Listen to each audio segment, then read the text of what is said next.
Um local tremendamente simples. E o Senhor pegou aquelas palavras e fez com que elas rodassem o mundo inteiro durante séculos e milênios. E é a oração mais conhecida de todo mundo em todos os tempos.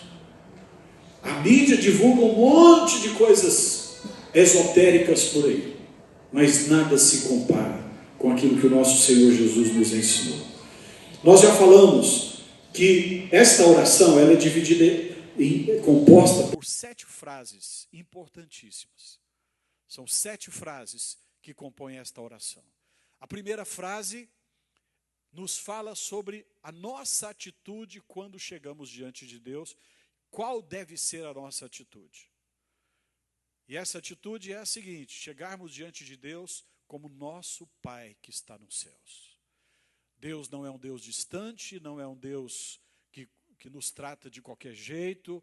Ele não é um governante de um grande país que trata a população, né, como pessoas sem importância. Não. Deus nos trata como filhos e nós podemos nos relacionar com Ele como nosso Pai. Segunda frase. As 3 próximas frases nos fala sobre a maneira que devemos nos relacionar com o reino de Deus. São 3 frases relacionadas ao reino de Deus. Segunda frase qual é? Santificado seja o teu nome. Santificado seja o teu nome fala sobre glorificarmos ao Senhor, o nome do Senhor em nossas vidas. Que as nossas vidas glorifiquem a Deus. Que o nome do Senhor, do nosso Pai Celestial, seja glorificado pela nossa maneira de viver. Próxima frase. Venha o teu reino. Venha o teu reino. Nosso relacionamento com o reino de Deus. A terra não tem respostas para nós. Nossa resposta está nos céus. A política, por exemplo, a gente faz de tudo para termos o melhor ambiente possível na terra. Mas a política não resolve os problemas. A terra não é, né, este mundo, este presente século não é nossa esperança. Tudo isso aqui é passageiro, tudo isso aqui é cheio de defeitos, por melhor que seja, ainda é uma ilusão.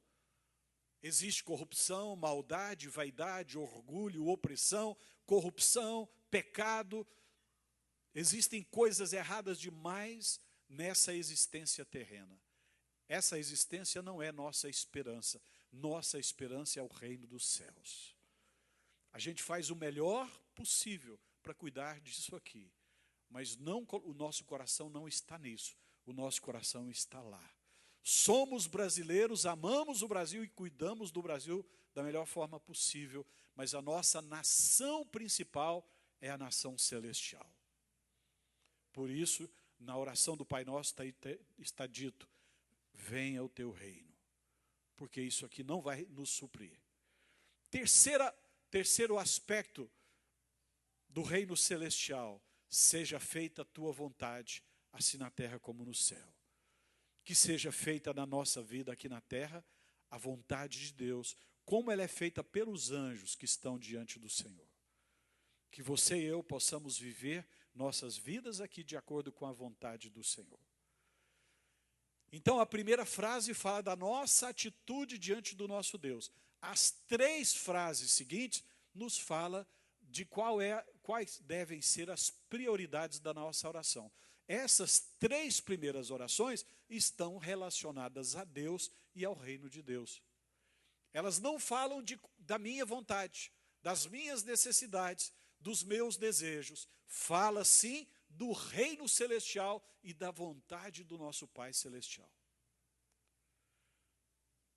Apenas as 3 últimas frases desta oração do Pai Nosso é que falam de nós. Mas por que Jesus colocou assim?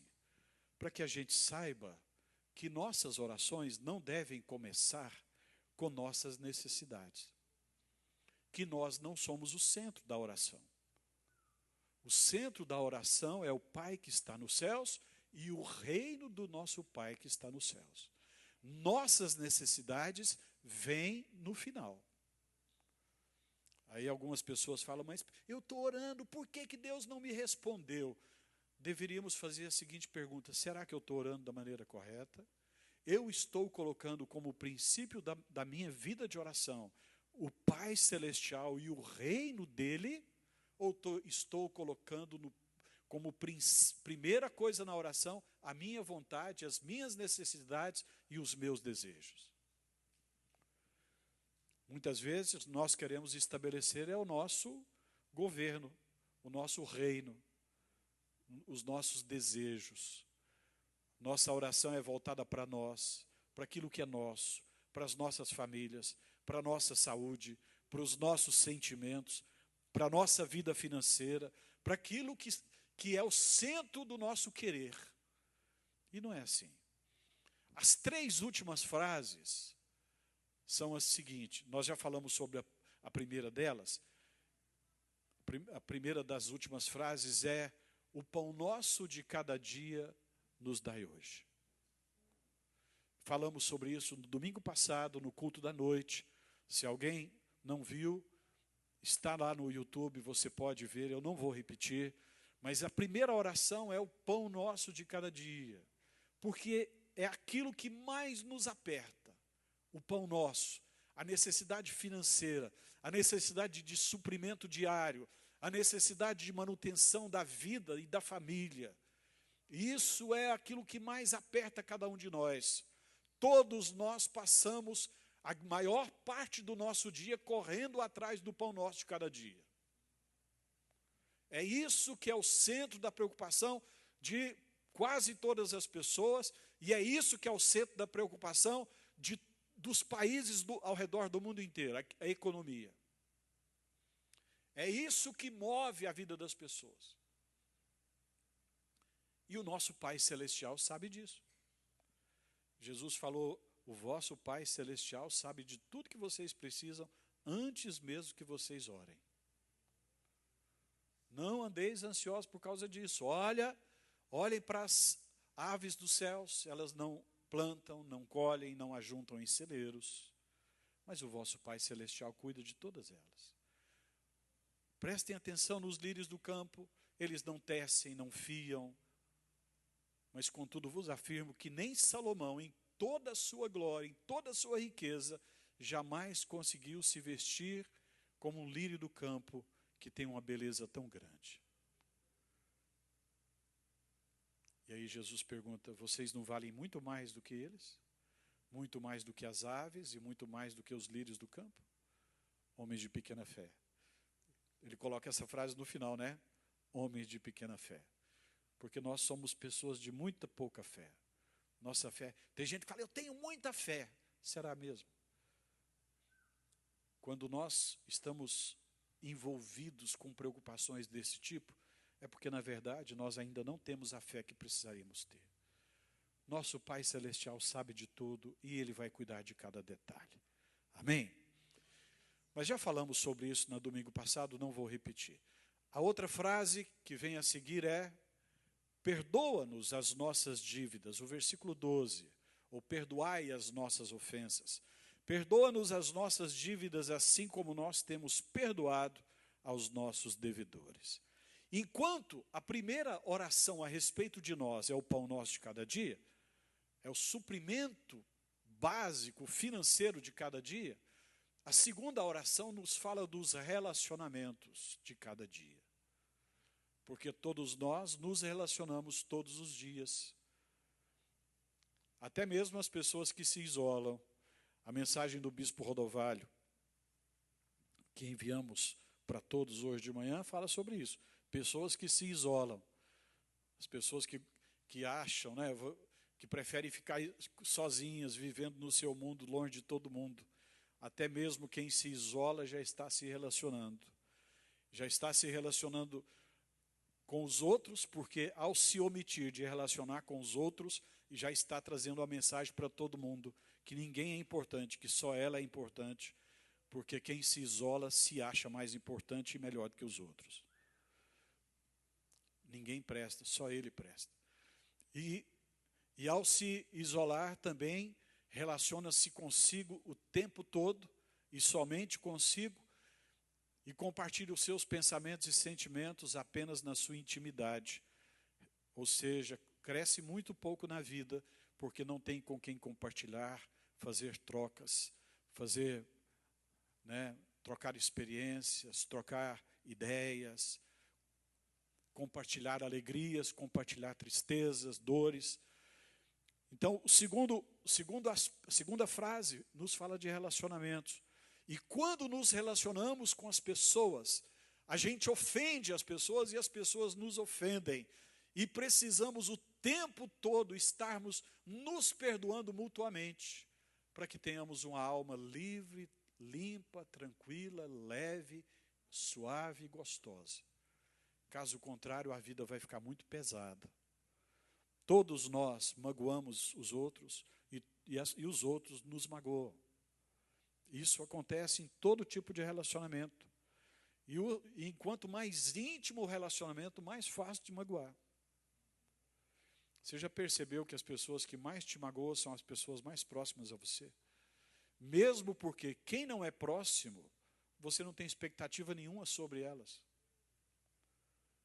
Uma pessoa que passa por você no trânsito e te dá uma fechada, você fica com raiva na hora, mete o dedo na buzina e grita, ô, seu filhote de jacaré.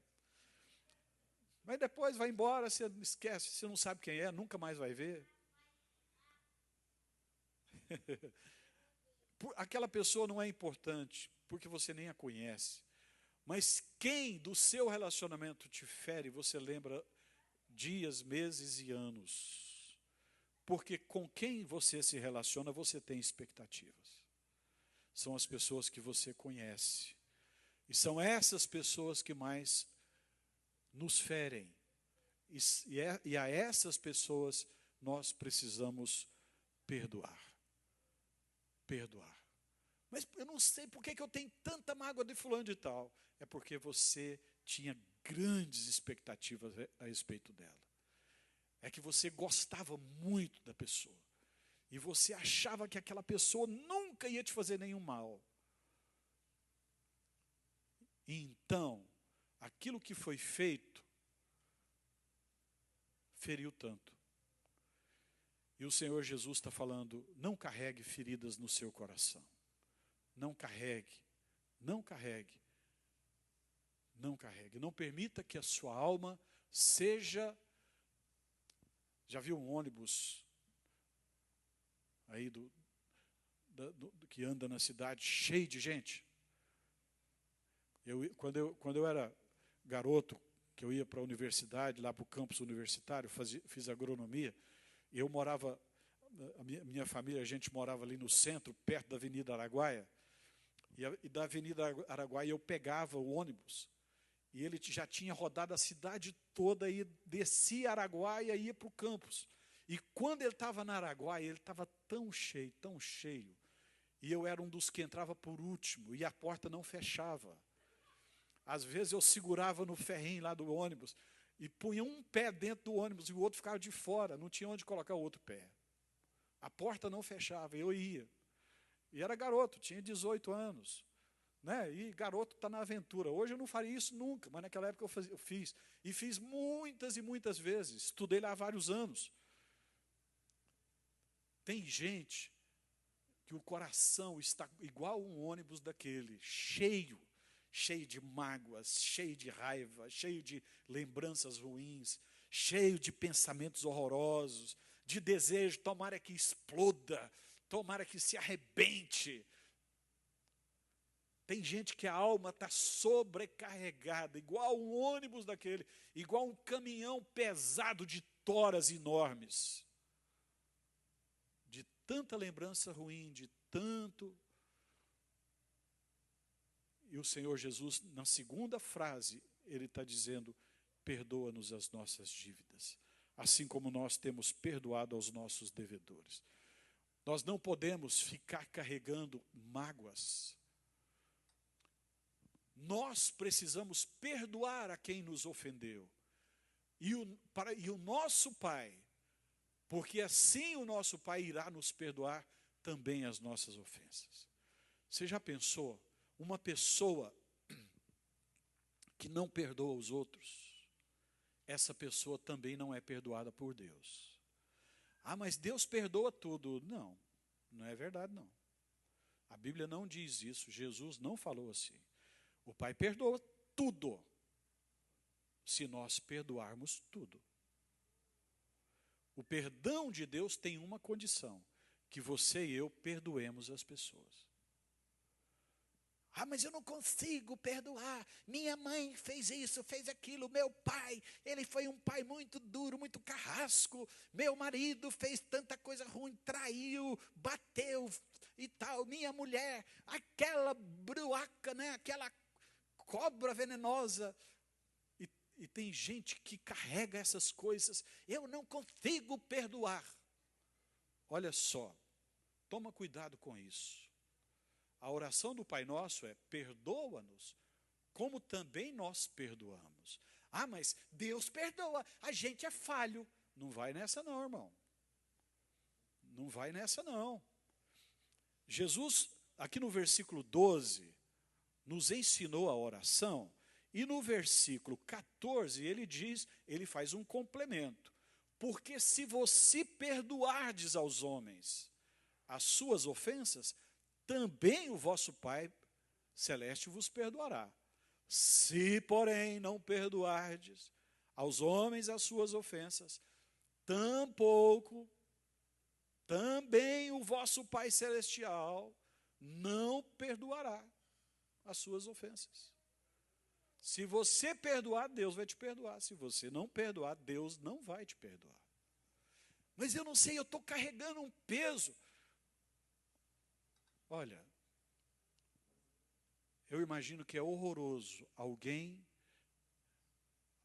a quem Deus não possa perdoar. Não porque Deus não queira, mas é porque a pessoa continua magoada, rancorosa, com raiva, com desejo de vingança, carregando peso tão gigantesco dentro do coração. E Deus quer arrancar esse peso de dentro do seu coração. Deus quer tirar isso de dentro de você. Aí você vai me dizer, mas bispo, mas isso é muito difícil. É difícil para mim, é difícil para você, mas não é difícil para o Espírito Santo. Para o Espírito Santo isso não é difícil. Mas eu não dou conta. Nem eu. Se você falar que não dá conta, eu vou dizer, nem eu. Mas você e eu não temos que dar conta. Você e eu temos apenas que decidir. Dar conta não é comigo nem com você, mas decidir é comigo e com você. No momento que você e eu decidimos, o Espírito Santo vem e tira o peso de dentro de nós. É o Espírito Santo que faz isso. Deus sabe que nós não damos conta. Mas a gente dá conta de decidir. A decisão é minha e sua. A decisão, Senhor, eu não vou mais carregar isso. Eu não vou mais alimentar minhas lembranças e meus pensamentos com essas coisas que adoecem tanto a minha alma. Eu não vou mais carregar isso no meu coração. Eu coloco a teus pés. Na hora que você e eu fazemos isso, o Espírito Santo vem, arranca, tira o fardo do nosso coração e joga esse fardo no mar do esquecimento. E a partir dali, essa coisa vai desaparecendo da nossa vida. Vai desaparecendo. Ela vai cada vez mais para o sumidouro da nossa existência. Para o sumidouro da nossa vida. Mas a nossa mente vai falar, bispo, mas como que vai fazer isso? Não se preocupe com o como. Essa preocupação do como é uma preocupação do Espírito Santo. A nossa preocupação é somente uma. Eu decido não me amargurar, não ficar sobrecarregado com mágoa, com angústia, com raiva, com vingança, com ódio. Eu decido, está perdoado. Está perdoado. Nunca mais vou falar mal do fulano, nunca mais vou pensar, ficar revivendo aquela experiência horrorosa, nunca mais, fora. Eu não vou mais reviver aquilo que é ruim na minha vida. Você já pensou? Você, todo santo dia, chegar na sua casa, na televisão, e colocar uma filmagem de uma experiência horrorosa na sua vida e ficar assistindo? Quem gosta de filme de terror aqui? Levanta a mão. Levanta a mão não, irmão. Tem gente que gosta de filme de terror, depois fica com o coração pesado, né? Fica lá assistindo aqueles filmes do Hitchcock. E aí depois vai dormir. E tem pesadelo à noite. Aí fala, bispo, eu tive uma noite ruim. Eu falei, você assistiu o quê? Um filme do Hitchcock. Eu falei, bem feito. Quem mandou assistir um filme ruim daquele? Não assisto. Que filme que eu assisto? Só filme que alivia minha alma. Só. Eu gosto de filme docinho. Alguém andando a cavalo num campo verde, pescando no mar tranquilo, né? Um casal de mãos dadas, passeando não sei aonde, colhendo flor. Eu gosto de coisa assim. Eu estou fora, eu não quero encrenca para o meu lado. Eu amo a minha alma, eu quero ela em paz. Amém ou não? É claro que filme docinho demais fica chato, mas pelo menos que termine tudo bem, tudo dando certo. Agora tem gente que gosta de coisa ruim. Deus me livre. Uma coisa que precisamos entender é que Deus entende as nossas aflições. Veja comigo um versículo que está no livro dos Salmos, capítulo 7, versículo 10 e 11. Não tem, já tem a projeção, me ajuda. Deus é o meu escudo, Ele salva os retos de coração. Deus é justo juiz, Deus que sente indignação todos os dias. O versículo 10 fala que Deus é justo juiz. E no 11 fala que Deus sente indignação todos os dias. Querido, Deus passa raiva todos os dias. Deus fica furioso todos os dias. Quando Deus olha para a política do Brasil, Deus fica vermelho de raiva. Quando Deus olha o que acontece lá naqueles prédios de Brasília, nos três, viu gente? No executivo, no legislativo e no judiciário, que não devia. Deus fica furioso. Ele fica com indignação quando ele vê a justiça sendo distorcida. Quando ele vê corrupção no meio das coisas. Lá em Brasília, aqui em Goiânia, nos outros estados do Brasil. Quando ele vê crianças sendo oprimidas, quando ele vê ideologia de gênero sendo propagada nas escolas, quando ele vê as universidades cheias de drogas, por causa que quem apoia as drogas está lá na universidade.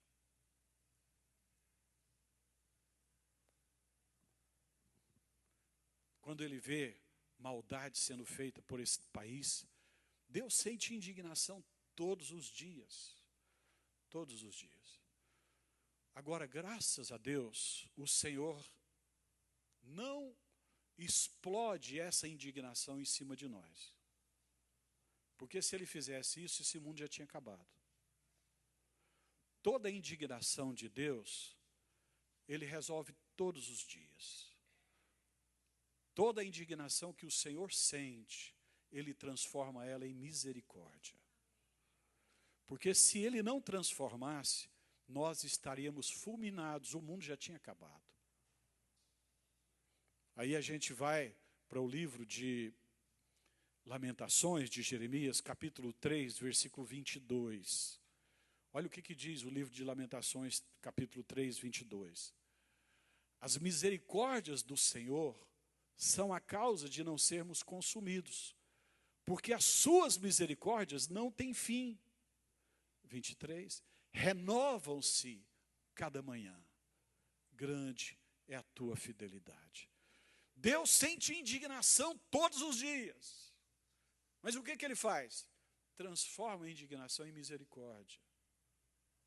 Nós não somos consumidos por causa da misericórdia dele. Ele libera perdão, ele dá uma oportunidade a mais, ele tem paciência. Ele tem paciência, ele anda a segunda milha, ele dá a segunda face, ele entrega a túnica, ele entrega a capa com a túnica e com tudo mais. Porque se ele não fizesse isso, estaríamos perdidos. Mas o que tem isso a ver com a oração do Pai Nosso? Tem tudo.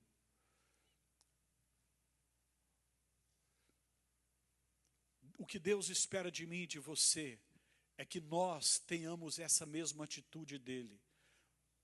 A gente fica indignado por algumas coisas que pessoas fazem, que acontecem no nosso dia a dia, em casa, no trabalho, na rua, na sociedade, na política, em todo lugar. Coisas que nos deixam, assim, indignados, a gente fica vermelho. Mas o que eu faço com isso? Transforma isso em misericórdia. Transforma isso em perdão. Transforma isso em bondade.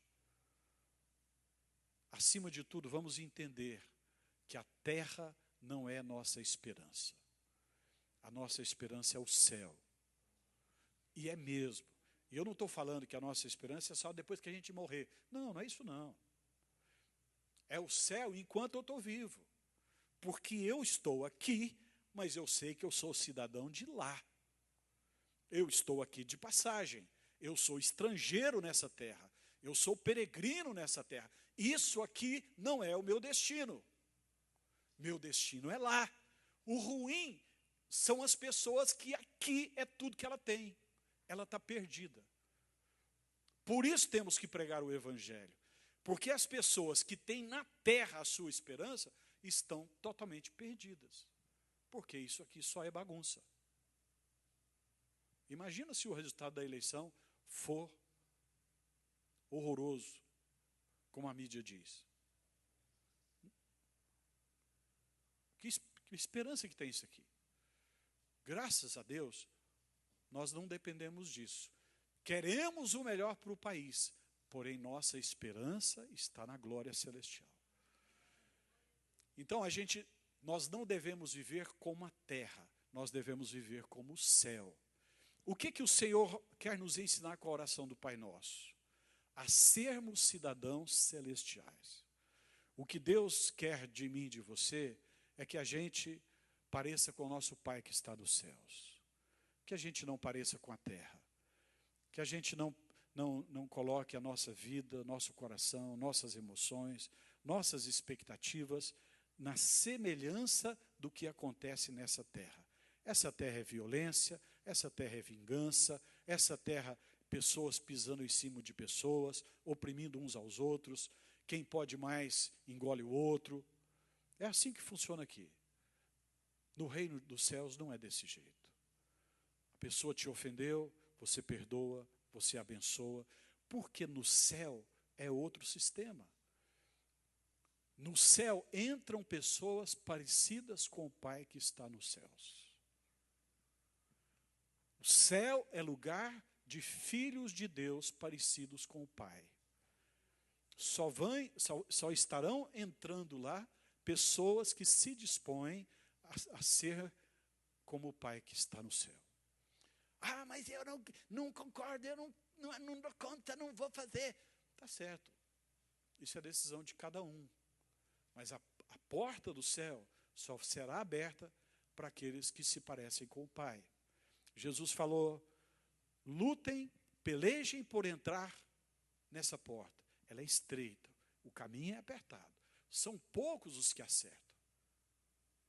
Esse mundo, a porta é larga, o caminho é espaçoso, e são muitos os que acertam. Mas para entrar no céu, a porta é estreita e o caminho é apertado. E um dos indicativos disso é a questão do perdão. Para entrarmos lá, nós não podemos ter o coração contaminado pela raiva, pela indignação, pelo ódio, pelos maus desejos, pelo desejo de vingança, maus pensamentos. Não, isso tem que ser tirado de nós. Por isso que Jesus falou, perdoa-nos as nossas ofensas, assim como nós perdoamos a quem nos tenha ofendido. Porque se vocês perdoarem, o vosso Pai perdoará vocês. Se vocês não perdoarem, tampouco o vosso Pai vos perdoará. Quantos querem ficar parecidos com o Pai que está nos céus? Lembra que a oração de Jesus é toda voltada ao Pai. É tudo Pai. Tão importante isso. Jesus na cruz olhou para as pessoas que o crucificaram lá e ele disse, Pai, perdoa-lhes, eles não sabem o que fazem. Jesus lá na cruz lavou o coração, jogou fora a indignação e se encheu de misericórdia. E é isso que o nosso Deus espera de nós. Eu vou apenas citar. Tem uma parábola que Jesus contou sobre... Essa parábola está no livro de Mateus, capítulo 18, versículos de 23 a 35. 18, de 23 a 35. Não vou ler porque ela é longa e o tempo é curto.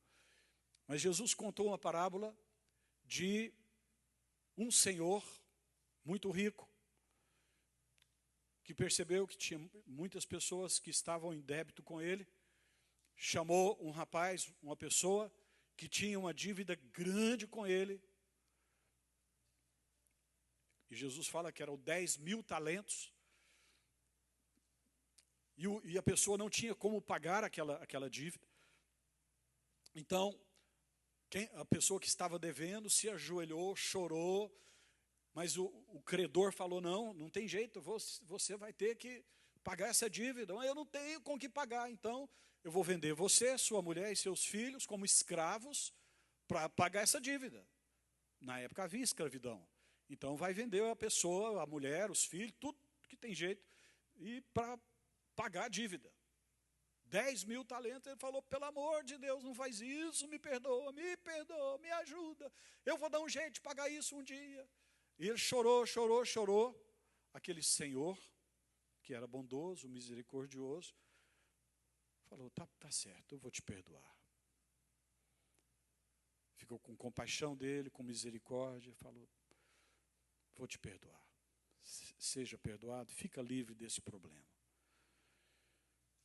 Saiu dali e foi e encontrou uma outra pessoa que devia para ele uma mixariazinha. 100 denários. 100 denários. E ele falou, você está me devendo 100 denários, você tem que me pagar. Mas eu não tenho agora, espera mais um tempo, eu vou dar um jeito. Não, você tem que pagar agora, senão eu vou mandar te prender, você vai para a justiça, eu vou te destruir, e tal, você vai ter que pagar. Não, mas eu não tenho, me ajuda, me dá um tempo. E ele não perdoou, mandou prender o cara e oprimiu aquela pessoa. Aí, o senhor grandão ficou sabendo da história e mandou chamar o rapaz. Peraí, eu te liberei o perdão de 10.000 talentos e você agora, uma pessoa que te deve 100 denários, você não está querendo, você não está perdoando, mandando a pessoa para a prisão. Que é isso? Agora eu vou mandar te prender também. Você vai ter que pagar a sua dívida. Eu vou cancelar o perdão que eu te dei e você vai ter que pagar a dívida. Não, pelo amor de Deus, você é muito engraçado. Você quer o perdão, você quer que eu te alivie, mas você não alivia o outro que te deve um pouquinho só. E aí ele foi preso e foi lançado nas trevas exteriores e ali houve choro e ranger de dentes. Olha só, o que essa parábola nos diz? Primeira coisa, a diferença dessas duas dívidas está em 600.000 vezes. Transformando os valores, 10.000 talentos, 100 denários, não vou explicar todo esse cálculo, não, mas são 600.000 vezes a diferença. É como alguém que deve R$ 1 e o outro deve 600 mil reais. É como alguém que deve R$ 100 e o outro deve 6 milhões ou 60 milhões. É um negócio desse tipo. Já pensou a diferença? É um negócio grandioso. Alguém que foi perdoado de milhões e milhões e milhões não consegue perdoar R$ 10, R$ 100. E é assim que muitas vezes a gente age com Deus. Nós queremos um perdãozão de Deus, mas não conseguimos perdoar uma merrequinha de alguém que nos fez mal. Alguém que, por pior que tenha sido feito, fez muito pouco. Jesus falou, não preocupa com quem faz mal ao seu corpo, que pode matar a sua carne, mas não pode matar a sua alma. Tenha temor daquele que pode, além de matar a carne, pode pegar a alma e lançar no fogo do inferno. Essas palavras são de Jesus, não são minhas não, viu? Bispo, mas o senhor está falando um negócio pesado, não sou eu não, foi Jesus que disse. A gente deve ter temor daquele que tem o poder de lançar nossa alma no fogo do inferno. Pessoas, seres humanos, que o máximo que podem fazer é prejudicar a nossa vida nessa terra, é muito pouquinho. Pior que alguém tenha feito uma violência sexual, uma agressão física, uma traição, um prejuízo financeiro, ou até um assassinato. É muito pequeno diante do fogo do inferno. Porque do fogo do inferno ninguém sai. E a vida nessa terra é pequenininha, michuruquinha, passageira. A dívida que Deus nos perdoa é 600 mil vezes. 6 milhões de vezes. 6 bilhões de vezes, ou não sei quantas milhões, ou bilhões, ou trilhões de vezes mais. O que a gente tem que perdoar a qualquer pessoa, por maior que seja a ofensa, é muito pequenininho. Eu conheço a história de vários irmãos. Eu sei que muitos foram ofendidos de diversas maneiras. Mas, querido, eu tenho certeza que você e eu já ofendemos a Deus muito mais do que as pessoas puderam nos ofender. Por isso, lava seu coração. Tira isso da sua alma. Não fique devedor diante de Deus. Não fique devedor diante de Deus. Perdoe a dívida dos outros, porque Deus te perdoa a sua dívida. Mas, pelo amor de Deus, não fique devedor diante do Senhor. E se nós não perdoarmos os outros, Deus também não nos perdoa. Isso é uma condição. E ele, e diz o seguinte, quem avisa, amigo é, né? E Jesus avisou, com todas as letras. E nós não vamos mudar a cabeça dele, pode ter certeza. Não vai dar para chegar diante do trono e falar, Senhor, se eu podia mudar. Deus não vai mudar, não. Deus é muito maior que nós. Não tenta mudar a cabeça de Deus, que não vai funcionar. Então vamos mudar a nossa agora, que dá tempo. Amém ou não? Eu quero terminar só com mais uma projeção. Romanos 12, de 19 a 21, e nós vamos encerrar. Romanos 12, de 19 a 21. Não vos vingueis a vós mesmos, amados. Dai lugar à ira de Deus. Porque está escrito, a mim me pertence a vingança. Eu é que retribuirei, diz o Senhor. Não vinga, não pensa em vingança, não pensa em retribuição, não guarda mágoa, joga fora esse negócio do seu coração. Pelo contrário, se o teu inimigo tiver fome, dá-lhe de comer. Se tiver sede, dá-lhe de beber. Porque fazendo isto, amontoarás brasas vivas sobre a sua cabeça. Não te deixes vencer do mal. Vence o mal com o bem. Se o teu inimigo, se quem te ofendeu tiver fome, dá de comer. Se quem te ofendeu tiver sede, dá de beber. Fazendo isso, você vai amontoar brasas vivas na cabeça da pessoa. A pessoa vai ficar, nossa Deus, que coisa, eu fiz o mal e ela fez o bem. Que coisa, hein? Você vai estar, na verdade, levando o evangelho à pessoa pelo seu testemunho prático. Tem alguma coisa pesando no seu coração? Eu gostaria que a gente orasse nesta manhã e colocasse no altar de Deus todo tipo de mágoa, de peso, de coisas que agridem o coração, a alma, que você fique livre disso. Fica livre. Decida. Ah, mas eu não dou conta. Nem eu. Mas uma coisa você dá conta, de decidir. Decida. Deus vai te dar força. Deus vai te ajudar. Deus vai carregar o peso, o fardo para você. Jesus disse: vinde e aprendei de mim. Todos os que estáis cansados e sobrecarregados, vinde a mim. Porque sou... Oi? E eu vos aliviarei. Tomai sobre vós o meu jugo. E aprendei de mim, porque sou manso e humilde de coração. Manso e humilde de coração. O que é uma pessoa que não consegue perdoar? É uma pessoa que não é nem mansa e nem humilde. Porque se você e eu somos mansos e humildes como Jesus, a gente perdoa. Nós não somos melhor que ninguém. Nós não somos melhores do que ninguém. A gente também ofende, a gente também magoa, a gente também agride, a gente também faz o que não deve, a gente também tem dívida diante de Deus, a gente erra com Deus, com as pessoas. Não se sinta alguém tão bom, que se alguém falhar com você, está falhando, né? É quase com um anjo. Não é verdade. Nenhum de nós é anjo. Todos nós somos pecadores. Todos nós somos cheios de falhas. Vamos nos colocar de pé.